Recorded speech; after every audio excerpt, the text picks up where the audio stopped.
నైరుతి బంగాళాఖాతంలో ఉపరితల ఆవర్తనం కొనసాగుతుంది. దీని ప్రభావం వల్ల ఏపీలో మరో 3 రోజుల పాటు భారీ వర్షాలు కురవనున్నాయి. కొన్ని ప్రాంతాల్లో ఉరుములు మెరుపులతో కూడిన వర్షాలు కురిసే అవకాశం ఉందని వాతావరణ శాఖ అధికారులు అంచనా వేశారు. అల్లూరు సీతారామరాజు, బాపట్ల, పల్నాడు, ప్రకాశం, నంద్యాల, కడప, అన్నమయ్య, విశాఖ, చిత్తూరు జిల్లాలో తేలికపాటి నుంచి ఓ మోస్తరు వర్షాలు కురిసే అవకాశం ఉంది. దీంతో ప్రజలు అప్రమత్తంగా ఉండాలని అధికారులు హెచ్చరిస్తున్నారు. దీనిపై మరిన్ని వివరాలు మా ప్రతినిధి వాసు మరిన్ని వివరాలు అందిస్తారు. వాసు, చెప్పండి, ఏంటి వాతావరణ హెచ్చరికల నేపథ్యంలో అధికారులు ఎలాంటి జాగ్రత్త చర్యలు చేపట్టారు, మరో పక్క ప్రజలకు ఎలాంటి సూచనలు చేశారు? వాసు.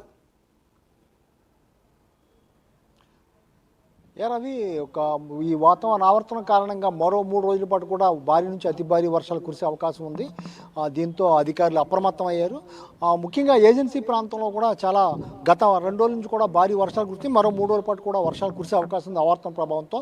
అదేవిధంగా ఈదురు గాలులు కూడా భారీగా 40 నుంచి 50 కిలోమీటర్ల వేగంతో ఇప్పటికే ఈదురు గాలులు వీసే పరిస్థితి కనిపిస్తుంది. విశాఖలో కూడా సముద్ర తీర ప్రాంతం అంతా కూడా మొత్తం కూడా అలలు కూడా భారీగా ఎగసిపడే పరిస్థితి కనిపిస్తుంది. మత్స్యకారులు కూడా వేటకు వెళ్ళొద్దని చెప్పడం జరిగింది. ప్రధానంగా ఈ వర్షాల కారణంగా అయితే ఏజెన్సీ ప్రాంతం, ఉత్తరాంధ్రలో ఉన్న ఏజెన్సీ ప్రాంత ప్రజలైతే, గిరిజనులు అయితే ఇబ్బంది పడే పరిస్థితి ఏర్పడింది. ఎందుకంటే ఈ వాగులు వంకలు భారీగా పొంగి పొరలటం కారణంగా వాళ్ళు ఎక్కడ కూడా బయటకు రాలేని పరిస్థితి, పైన కొండ మీద నివాసం ఉండేవాళ్ళు కింద దిగలేని పరిస్థితి, చాలా ఇబ్బందులు పడే పరిస్థితి ఏర్పడుతుంది. అదేవిధంగా విశాఖ నగరంలో కూడా కొండవాళ్ళు ప్రాంతాల్లో ఉన్నటువంటి వాళ్ళు కూడా కొండవాళ్ళు మొత్తం రాళ్ళు పడిపోవడంతో చాలామంది కూడా ఇల్లు ధ్వంసం అవటం, వస్తువులు ధ్వంసం అవటం ఈ విధంగా జరుగుతుంది. మరో 3 రోజుల పాటు ఈ భారీ వర్షాలు ఉండే అవకాశం ఉంది.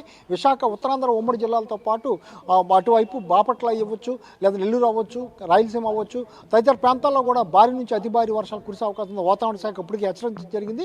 ఈ నేపథ్యంలో అధికారులు, కలెక్టర్లు కూడా అప్రమత్తం అయ్యారు. ఆయా జిల్లాల కలెక్టర్ కూడా అప్రమత్తం అయ్యారు. లోతట్టు ప్రాంతాలను ముందుగానే గుర్తించి ఆయా ప్రాంతాల్లో మొత్తం సురక్షిత ప్రాంతాలను కూడా తరలించేందుకు మొత్తం కూడా ఏర్పాట్లు చేస్తున్నారు. ప్రధానంగా ఎక్కువగా ఉత్తరాంధ్రలో ఏజెన్సీ ప్రాంతంలో ఈ మొత్తం కూడా ఎవరో కూడా బయటకు వచ్చే పరిస్థితి కనిపించట్లేదు. కొన్ని ప్రాంతాలకి రహదారులు కూడా మొత్తం బాహ్య ప్రపంచంతో సంబంధాలు తెగిపోయే పరిస్థితి ఏర్పడింది.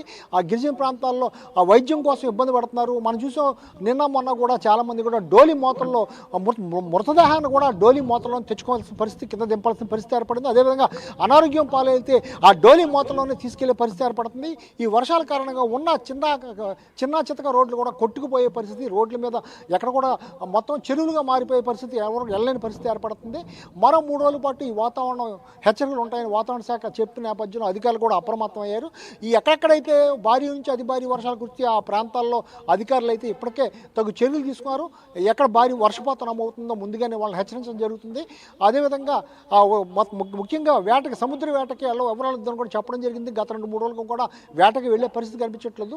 రానున్న కాలంలో కూడా, అంటే ఈ 3 రోజుల్లో కూడా ఎవరు కూడా వేటకి వెళ్ళొద్దని కూడా హెచ్చరించడం జరిగింది. కొంతమంది వేటకి వెళ్ళిన మత్స్యకారులను కూడా తిరిగి రప్పించడం జరిగింది. ఎందుకంటే భారీ ఈదురు గాలులు వీస్తున్నాయి. ఈదురు గాలుల కారణంగా మొత్తం సముద్రంలో ఇబ్బంది పడి బోల్తా పడే అవకాశం ఉంది, పడవలు బోల్తా పడే అవకాశం ఉంది. దీనివల్ల ఎవరు కూడా వెళ్ళొద్దని చెప్పడం జరిగింది. ప్రధానంగా మొత్తం ప్రభుత్వం అయితే అప్రమత్తమైంది. ఏ జిల్లాలో వర్షపాతం నమోదవుతుందో భారీగా వర్షాలు ఉండే అవకాశం ఉందో ఆయా జిల్లాలను అప్రమత్తం చేయడం జరిగింది. కోస్తా వ్యాప్తంగా కూడా కలెక్టర్లు అప్రమత్తంగా ఉన్నారు. రానున్న 3 గంటల్లో మాత్రం భారీ ఉరుములు పిడుగులతో మొత్తం కూడా భారీగా వర్షాలు కురిసే అవకాశం ఉంది. ఉత్తరాంధ్రతో పాటు గోదావరి జిల్లాల్లో ఆయా ప్రాంతాలను కూడా అప్రమత్తం చేయడం జరిగింది. ముఖ్యంగా పిడుగుపాటుకి అత్యధికంగా మృతి చెందుతున్నారు. పిడుగుపాటు పడి చాలామంది చనిపోయే పరిస్థితి ఏర్పడుతుంది. ఈ చెట్టు కింద ఉండొద్దని చెప్పినప్పుడు కూడా చాలామంది చెట్ల కింద నిలబడటం, లేదా స్తంభాల దగ్గర నిలబడటం వల్ల పిడుగుపాటు కూడా ఉత్తరాంధ్రలో ఇప్పటికే ఈ వారం 10 రోజుల్లో చాలామంది కూడా మృతి చెందడం జరిగింది. ఎప్పటికప్పుడు వాతావరణ శాఖ అధికారులు అయితే అప్రమత్తం చేస్తున్నారు, జాగ్రత్తగా ఉండమని చెప్తున్నారు. మరో 3 రోజుల పాటు ఈ వర్షాలు ఉండే అవకాశం ఉంది. Ravi. Right, thank you Vasu.